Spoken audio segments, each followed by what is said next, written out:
Bonjour. Eh bien aujourd'hui, ben voilà, on ne sait pas quoi manger, donc on va faire une pizza, donc une pizza rapide. Donc voilà, donc on va faire la pâte à pizza de Cookie Dough classique que l'on va faire un petit peu lever et puis tout à l'heure on pourra la garnir et la garnir avec notre petit pesto que l'on a fait avant. Voilà, donc là, on va commencer à cuisiner.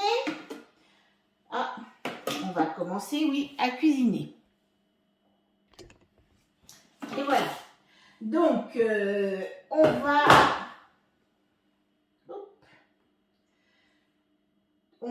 voilà, mettre 200 grammes, j'ai mis 220 grammes d'eau, je ne sais plus. Donc, 220 grammes d'eau.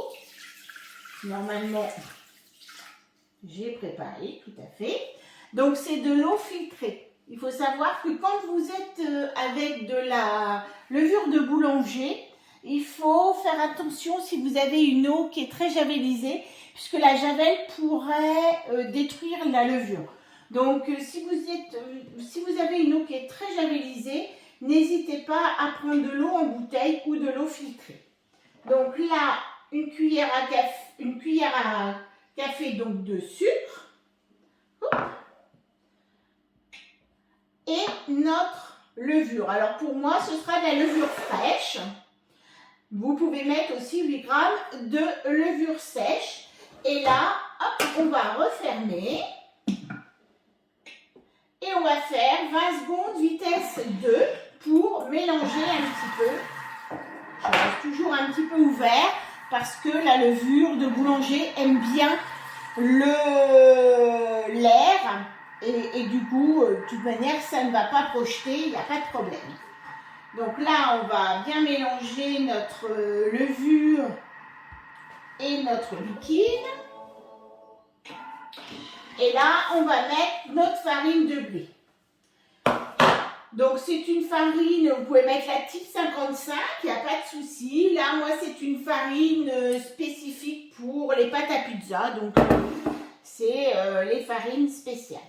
Donc là, on va mettre 30 grammes d'huile d'olive. Donc là, je finis, j'avais un petit peu de reste d'huile.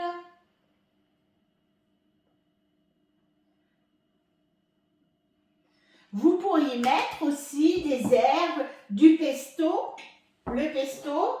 Vous pourriez mettre toutes ces choses-là dedans et vous auriez une pâte qui serait aromatisée.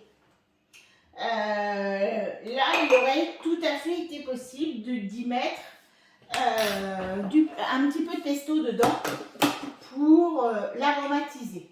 Donc là, je mets au début mon gobelet doseur, mais je vais vite le retirer. Donc là, et je fais 2 minutes en mode pétrin. Et donc là, j'enlève mon gobelet pour pouvoir amener un petit peu d'air avec la levure. Voilà, donc là, ma pâte à pizza est prête et donc je vais mettre de l'huile, dans mon saladier, puisqu'à ce stade, on évite de rajouter trop de farine. Donc là, hop, je vais mettre un petit peu d'huile dans mon saladier. Et voilà, donc là, ma pâte qui s'enlève très très facilement. Hein. Là, j'enlève même avec mes doigts, vous voyez, je vais pouvoir même tout enlever.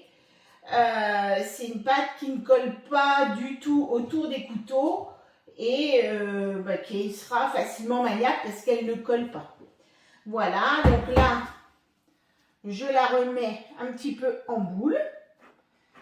Et là, je vais la laisser doubler de volume. Donc, si vous voulez accélérer, vous faites comme d'habitude, un bol d'eau dans le micro-ondes pendant 2 minutes, puissance maxi. On crée une belle ambiance chaude et humide. On y met après à la place le saladier Et puis, votre pâte va doubler de volume en très peu de temps. Donc là, il va falloir que ça me recouvre entièrement mon saladier. Donc voilà, ma pâte a bien levé. Je vais la récupérer.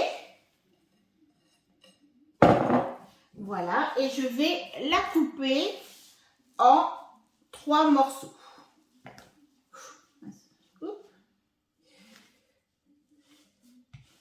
Voilà, je fais à peu près 3 pâtes. 3 pizzas avec... Alors, je mets un tout petit peu de farine, mais pas trop. Et puis, ma pâte est assez malléable. Donc là, j'ai aussi ouvert mon four. Je l'ai mis à la sole à 250. Voilà.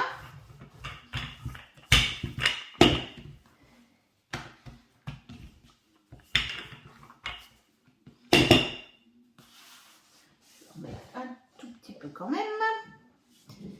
Voilà, et on va la garnir avec du poulet, du pesto,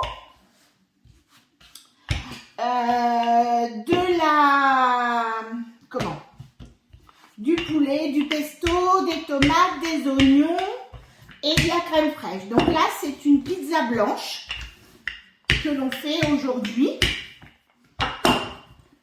La pizza à la crème fraîche. Ça, hop, je mets comme ça pour pas que ça me gêne.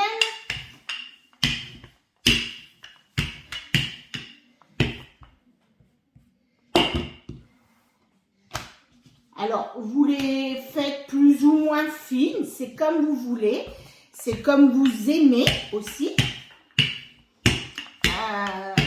Voilà, vous n'hésitez pas. C'est l'avantage quand on fait du fait maison. Voilà. Donc là, hop, je vais la mettre sur ma petite feuille de papier sulfurisé. Comme ça, hop, je vais la mettre directement, puisque moi je la mets sur une pierre de cuisson. Voilà, je trouve que c'est pas mal pour les pizzas. Et voilà, donc là, j'ai ma pâte. Elle n'est pas très ronde, mais voilà, c'est pas grave.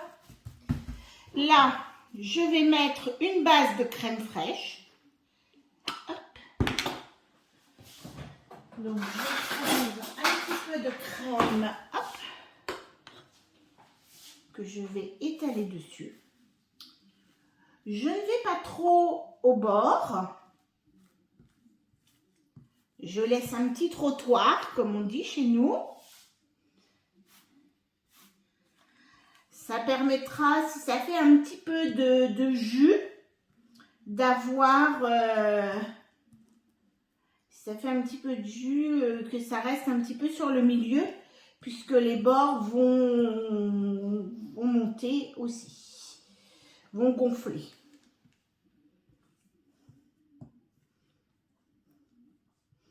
Voilà. Je vais mettre un tout petit peu de pesto dessus, mais un tout petit peu. On remettra un peu de pesto à la sortie du four.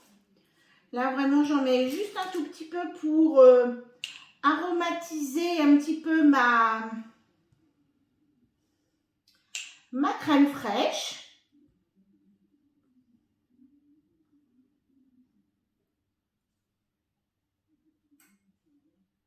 Voilà. Oh, j'adore le pesto, c'est vraiment une... J'aime bien ce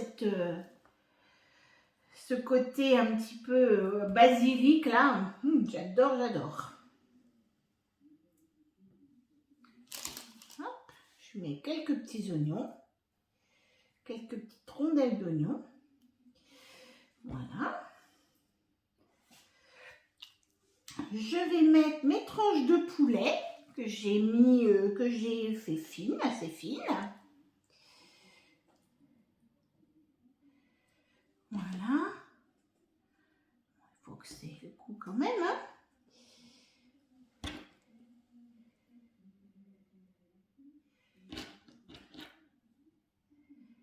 Voilà. Je mets aussi quelques petites, un tout petit peu de tomates dessus. Voilà. Je vais mettre quoi encore? Je peux mettre aussi un petit peu de mozzarella, je peux mettre un petit peu de gruyère. Voilà, on va garnir. Et là, dès que mon four est à 250, je vais pouvoir mettre directement sur ma pierre de cuisson. Alors, vous pouvez aussi avoir des plaques à pizza, hein, il n'y a pas de souci. Et puis, je vais mettre un tout petit peu de sel parce que là, j'ai rien de salé. Garnir un petit peu. Je vais mettre aussi un petit peu d'origan. Bon là, c'est vrai qu'on est déjà avec du basilic. Ah non, peut-être pas trop d'origan puisqu'on a déjà du basilic avec le pesto. L'origan, on va le garder pour les pizzas à base de tomates. Donc voilà, on va faire cuire cette pizza. Je vais remettre un petit peu de mozzarella puisque j'en ai. Et puis, à la sortie du four, on remettra un tout petit peu de pesto. Donc, pesto frais qui n'aura pas cuit puisque ça va amener un petit peu de fraîcheur sur la pizza. Donc, voilà la deuxième. On va en faire une avec du jambon, des champignons, donc un petit peu de tomate. Alors là, j'ai toujours tendance à en mettre un petit peu trop. Je vais essayer de ne pas... Oui, je suis encore dans mes mêmes travers. Hop, j'en enlève un petit peu. Voilà. Alors, comme c'est improvisé, donc j'ai pas eu le temps de faire ma sauce tomate. Sinon, faut pas hésiter à faire sa sauce tomate, comme on l'a vu l'autre jour. Voilà. Hop. Oui, j'ai toujours tendance à mettre vraiment beaucoup trop. Et après, ça va détremper votre pâte. Donc là, sur ça, je vais mettre du gruyère râpé. Alors, hop. J'avais oublié de le sortir. Donc là, du gruyère râpé.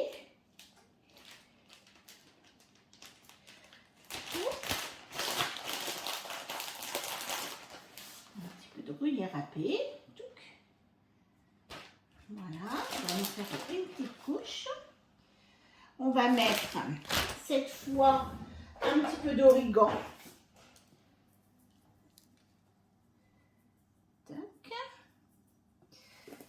Voilà. On va mettre un petit peu de tomate dessus. Un petit peu de tomate. Un petit peu d'oignon. Voilà, un petit peu de champignons.